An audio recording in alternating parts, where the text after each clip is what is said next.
This Let's Talk About video comes with a major trigger warning. It's something that I've touched on a few times now, and people actually want to know a bit more about it. So let's talk about suicide. All right, troops.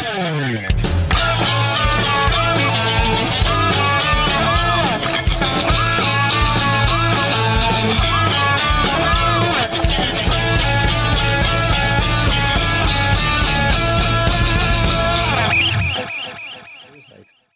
I'm not going to do a definition on what is suicide. We all know it, and most likely a lot of people have been affected by it. I've been very open and very honest about my previous suicide attempts. Sometimes that's not a good thing, but as I said, I wear my faults and my past as a badge of honor.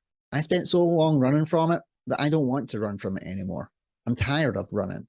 My experiences will hopefully help people not make the same mistakes that I did. That's the reason that I talk about it. That's the reason I do this channel in particular, and hopefully it's helped at least one person. But people want to know a little bit more about my suicide attempts, and I feel that there's been a little bit of confusion around them. So I want to get into it. I'm going to lay it all out in the line. There will be a lot of triggers in this, and if you are uncomfortable, please stop the video now. Do not watch it. And remember, if you do feel triggered, there are plenty of support numbers that you can call. I will probably leave some of them in the description below, because the last thing I want to do with this video is increase the suicide numbers. So here we go. The key thing that people ask me is, how many times have you committed suicide? I usually round off and say 5, but to be honest, I'm not sure if it's more than that or not. So I'm going to go into it, and we'll see if we can keep a tab on it.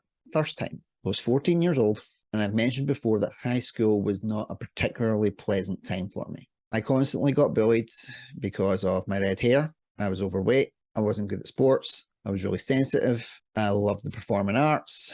I was a Protestant that supported Celtic, which in our little county is something that is not seen in a very positive light. And I was very unstable. And one day I just had enough. In my old room, there was one of those 4-way light fixtures that kind of went in an arch like that.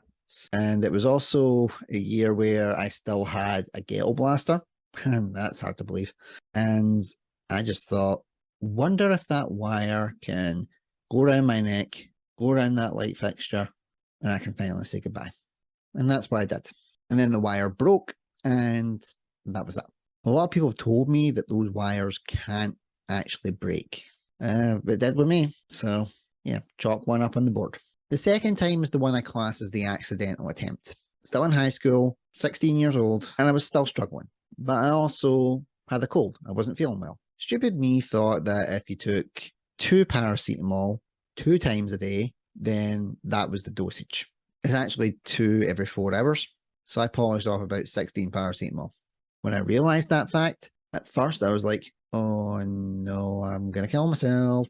And then it went from the fear of it to, oh, I might actually be able to kill myself. It's hard to explain to someone that's never had a suicide attempt or had suicidal thoughts, how you can go from panicking about potentially killing yourself to being glad that you are. But that was the case. So I took a few more just to be on the safe side. Didn't work because I still woke up the next morning. So that was number 2.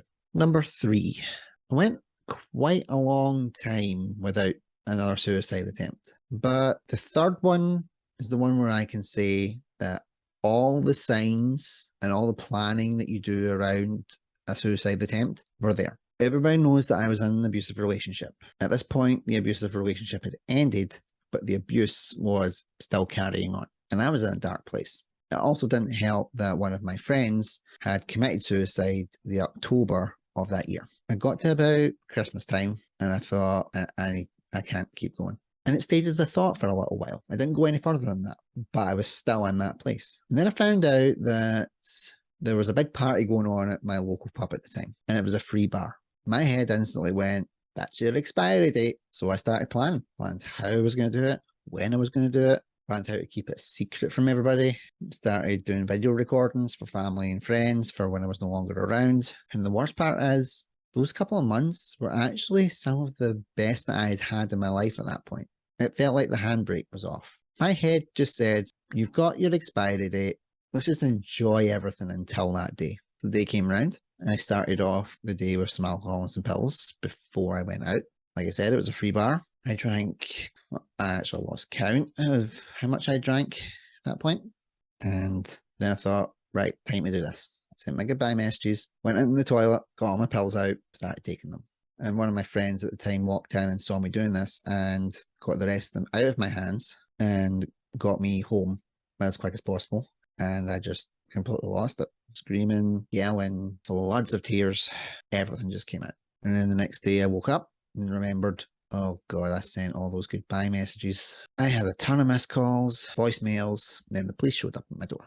They were on their way to do a wellness check because there was a report that I had tried to commit suicide. And then I had to go to the hospital because I could have done permanent damage to my body as a result. So I got taken to the hospital. I was there for 5 hours. Medical supervision, psychiatric evaluation, got ran through the whole ringer. And for about 2-3 weeks after that, I was a shell. I was just broken. And there was even people at the time who didn't want to be around me because of the state that I was in. Yeah, this really isn't an easy video to do, but I need to do it. The 4th time was actually before my wedding. I'm not talking about right before. We got married on 10th of May and on the Hogmanay of the year previous. So Hogmanay 2015. My wife was at work.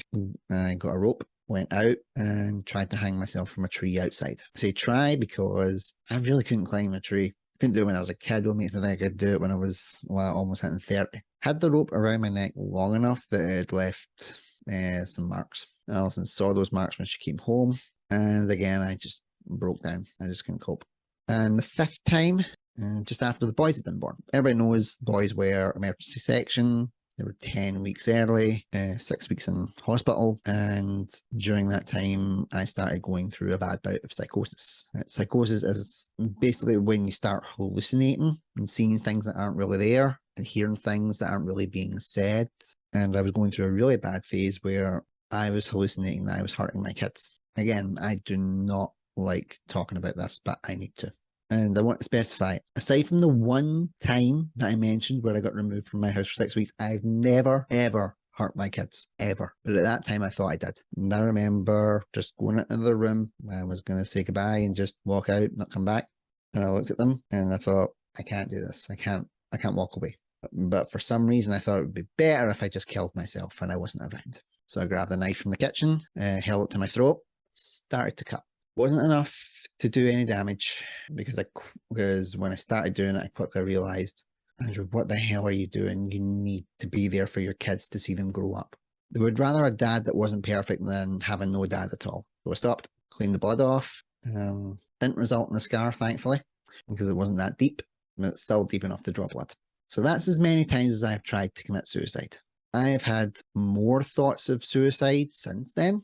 I am not going to lie, because I also have what's called suicidal ideation. And this is a disease where you constantly feel like you want to die, but you don't have any plans to do it. For people that don't really understand, I equate it to if you had like one of the worst days of your life, or just a day where you felt so bad and it was so rough that you're driving home in your car and you just think, I could drive this car over the edge right now. It would be over so quickly and no one would care. But you don't actually do it. That is suicidal ideation. And I do have those thoughts.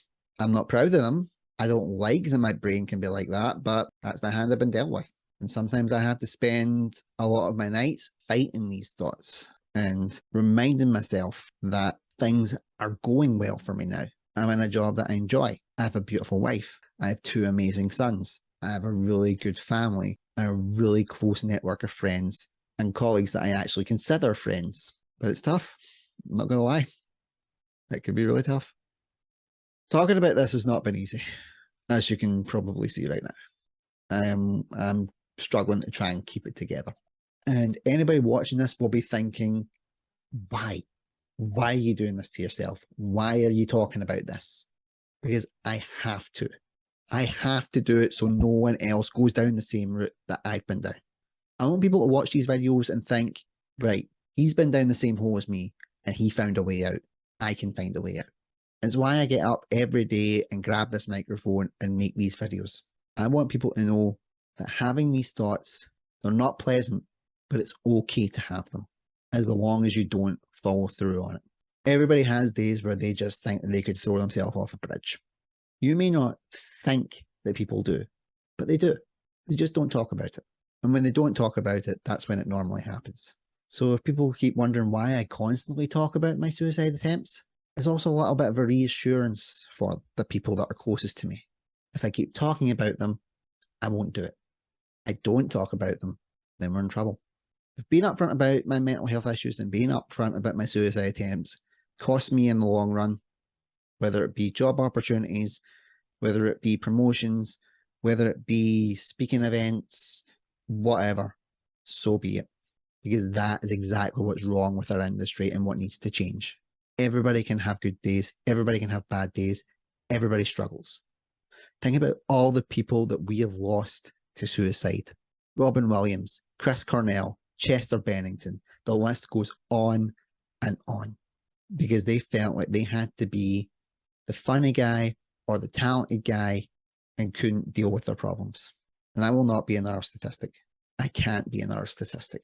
So this video may be for other people to stop them committing suicide, but it's also a video for myself to watch in the future and remind myself that I have been through some dark shit and I've worked my way out every single time and I can do it again.